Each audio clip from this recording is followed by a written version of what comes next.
All right, so in this episode, I'm going to be talking about an interesting topic, basically about how people can essentially vote away their own rights. It's technically possible to do so. You can vote to deny oneself of key rights if people are foolhardy enough or maybe don't even understand what they're voting for. This might be considered a flawed or sham version of democracy, but it ultimately depends on what people consider legitimate and how they define the basic concept of democracy and freedom and all that stuff. This is also why some people, myself included, demand that democracy is accompanied by certain rights that are considered inalienable, or some people pronounce it unalienable, although I think that's incorrect. But with the way language is, words that used to be incorrect eventually might be the correct words or find themselves interchangeable with them. But anyway, if we are purely talking about voting as a majoritarian expression of democracy, of of course people can vote for oppressive, terrible things, or to restrict certain behaviors that might be considered rightly or wrongly rights.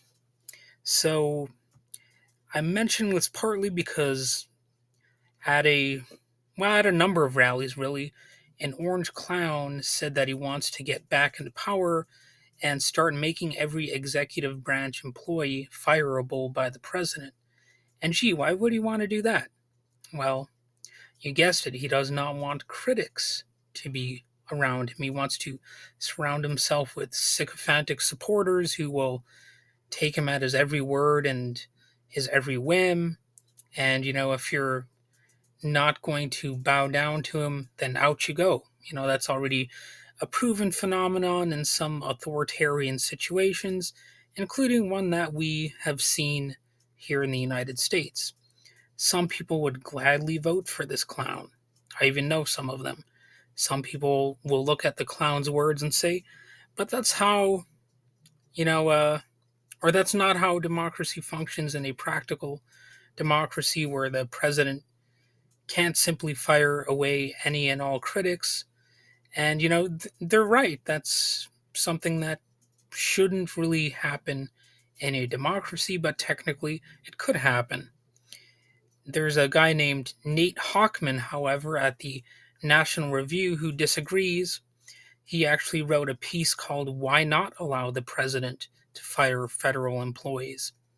It's a bit like asking why not jump into an oncoming car or why not pour gasoline all over your body and light a match to yourself. Not that I'm saying that right here for you to do that, of course. Don't do it. But I'm just saying, it's equivalent to this guy writing an article with a title like that. The guy is just asking questions. He's really bold in his ability to reach out and tackle the tough issues. Like why can't a president just fire anybody that he wants? Why have checks and balances at all? Anyway, he laughably goes on to suggest that it would just be the will of the people. It's absolutely like saying that technically Kim Jong il is just representing the will of the people, or Kim Jong un, or how about Stalin? They both represented a substantial number of people, technically, so why shouldn't they have been able to fire anyone they wanted or get rid of all critics,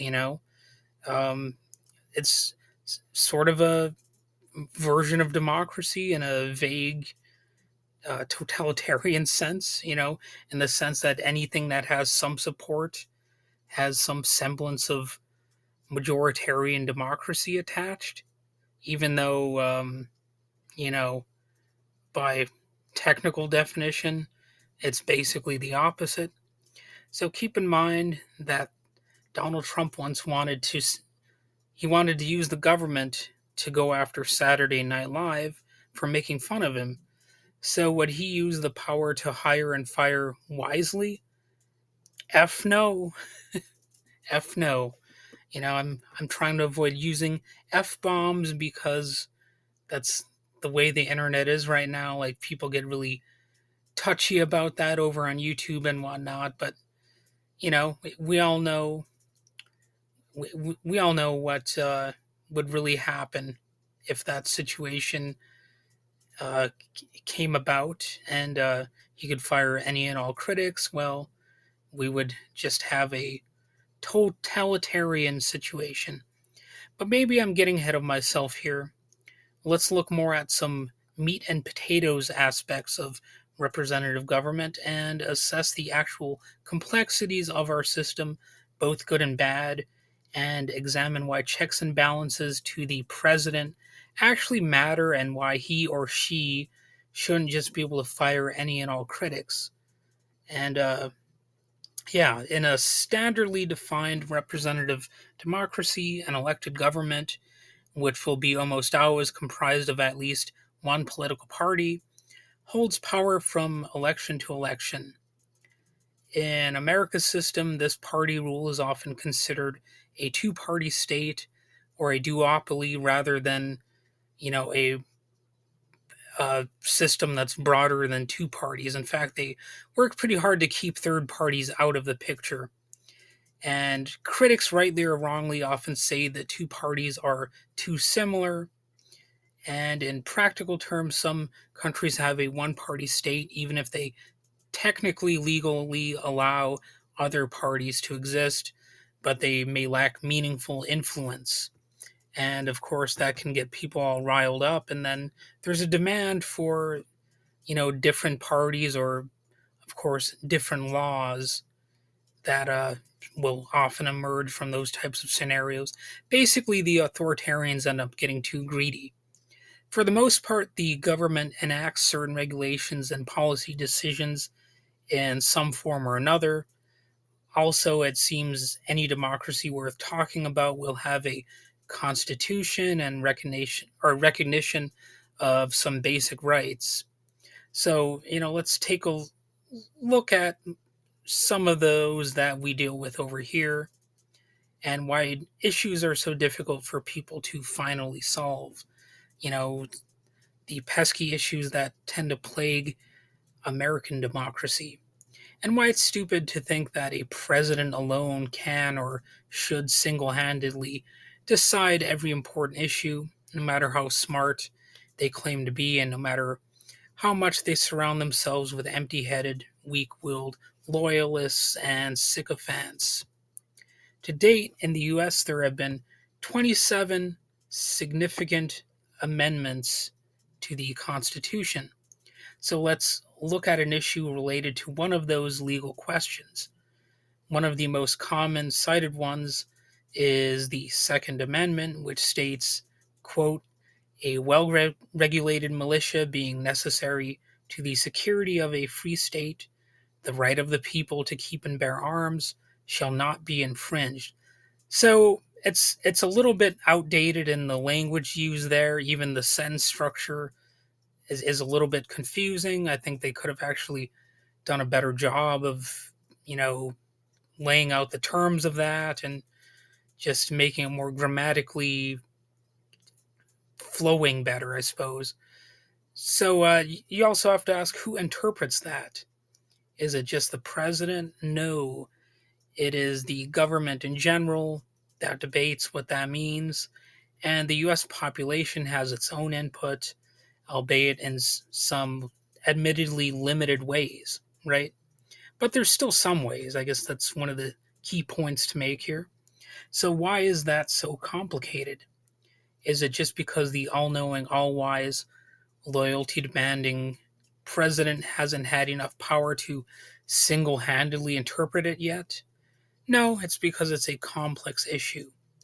People regularly debate what the concept of a well regulated militia exactly entails, and I personally do not think that guns or any other weapons inherently equal security, freedom, or any of the other simplistic buzzwords.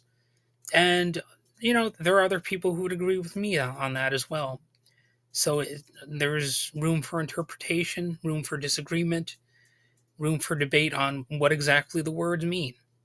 Then you have people who throw around the idea of original intent and all that kind of stuff. So It is a bit funny that some of the people saying guns are only a tool nonetheless treat them as sacred objects that only equal freedom and safety. It seems like they're very quick to throw out the nuanced reality that, they are tools that are dangerous, if they fall into, I guess you might say, the wrong hands, to use a common expression. It's just like if you have a car, like if you have one of those, you're expected to have a license. There are rules that you're supposed to follow.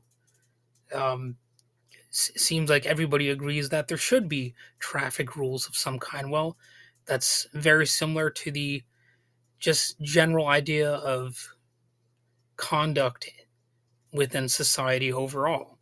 I mean, why should dangerous weapons be any different? Whether it's guns, knives, explosives, hazardous material, basically anything that could potentially cause harm that is you know easily accessible. And of course, some people broaden that to include not just conventional weapons, but like they'll say, well, things like pornography or rock music or rap music can corrode the societal fabric and cause harm. And well, let's debate those issues too. And how much censorship should we have in society, etc., etc. But that's a little bit casting too wide of a net. That's, to my mind, and I think to the minds of any people who are sane, those are actually like separate issues because a gun is different from a guitar, or a microphone. So in reality, most people actually do believe in some form of arms control or gun control, as not everyone with a weapon is a good, freedom loving person or and all that kind of stuff. And therefore guns do not inherently equal security and freedom. So actually, like, if you really press people, it seems like the vast majority of them believe in some type of rules as far as that goes. And I don't think that's a radical thing to say. I think reality just bears that out. So it obviously is more of a complex issue than just uh, a few words here and there could truly define or explain away. And on top of that, for all these people insisting they need guns for self defense against tyranny, from the government or whatever, there are a few problems with that idea too. For starters, there is no guarantee that an armed populace will be against government tyranny, and in fact, they might actually help enforce it themselves with great assistance by those very weapons. Second, in the modern era, an Elmer Fuddish hunting rifle or even some more advanced weaponry probably won't compete with SWAT teams, army tanks, drone strikes, jet fighters, RPGs, and all of the other tools at Uncle Sam's disposal. So really, what are we even talking about here? Many of these people think they're in an action movie and that they are the star. But even if you have brief success as a John Rambo, well, guess what? If they want to, the government's going to send in a bunch of competing Rambos to take out your Rambo wannabe ass. If they want your Elmer Fuddish pea shooter, they're going to get it. Anyway, the greatest idea behind the US Constitution is that it's supposed to have power vested in the people rather than the king's power or divine right, although such old fashioned ideas as the divine right of kings are increasingly championed by the very same people who say they are against oppressive government. As we recently saw an orange skinned wannabe dictator attempt to overthrow the US Constitution, and more recently, he's spoke at rallies where he advocated the idea of being reelected with the power to fire any federal employee that he wants, presumably for being too disloyal, thus getting rid of checks and balances and making him a de facto dictator.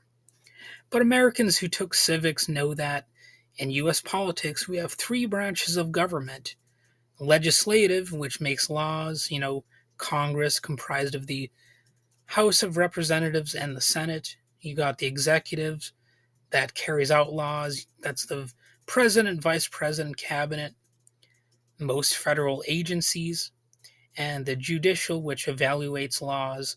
So that includes the Supreme Court and other courts. And if you want to see about that, just go to the U.S. government website. Google it, I guess. You'll get that type of information. However, the third branch of government, the U.S. Supreme Court, has few powers independent of the other two branches, despite there being something called separation of powers. The separation part does not mean they are truly 100% independent, but they have the ability to check and balance the other powers. And, there are people who are now saying that the U.S. Supreme Court is a bad institution overall. And I'm inclined to agree with them to an extent. I'm very much open to debating the merits of the U.S. Supreme Court and, of course, the merits of really any uh, institution in the government. That's what we have brains for. We are supposed to consider the merits, the strengths and weaknesses of society and its institutions. You know, you don't even need to have an ideology set forth before you to do that. That's just something we should really be doing, hopefully without trying to be all that ideological on it.